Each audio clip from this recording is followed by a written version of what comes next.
A fishing agreement with Norway could be signed in just weeks, Environment Secretary George Eustice has said. A post-Brexit fishing agreement with Norway was not agreed before the start of the year. Fisheries were therefore required to stop catching cod and haddock in Norwegian waters and have been forced to remain in port. However, a breakthrough on the issue is now imminent according to Mr. Eustice, who said an agreement could be reached within a fortnight. Speaking in the House of Commons today, he said, "It's not unusual for fishing negotiations and the annual negotiations to go into January. This year there's obviously been the very special circumstance that the withdrawal agreement came late, but in 2014 access was suspended while negotiations with Norway continued through January. We would anticipate that these negotiations would conclude within the next couple of weeks and then access for Arctic cod, should that be agreed in the agreement, could be resumed." An interim agreement was reached between the two countries last week that allows British fisheries to catch a quota of 2,750 tons of cod in Norwegian waters up until the end of March.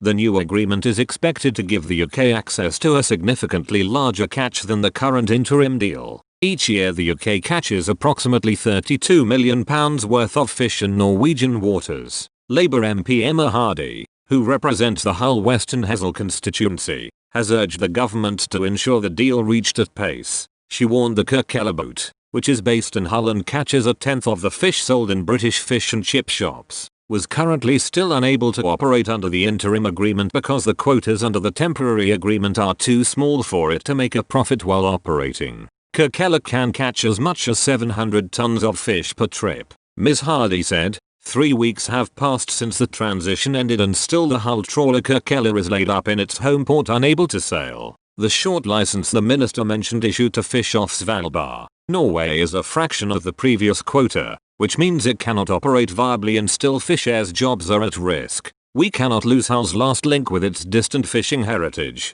The trawler cost as much as £52 million when it was bought just 3 years ago but has been in port since the 5th of December due to the lack of a deal with Norway. A total of 140 people, almost all from Hull, work on Kirkella and have found themselves without work while waiting for the UK to reach an agreement. First mate Charlie Waddy, 62, told The Times, "We thought it'd all be sorted. Off we go back to sea. The politics side of it's theirs. It's not ours. All we want to do is go to work." Fisheries have accused the government of letting them down so far with Brexit, complaining about the lack of access to Norway's waters and the red tape required for exporting to the continent. Seafood exporters can now claim up to £100,000 in compensation due to the issues. The Department for the Environment, Food and Rural Affairs has in place a £23 million compensation package for firms exporting fish and shellfish to the EU who can show they have suffered genuine loss.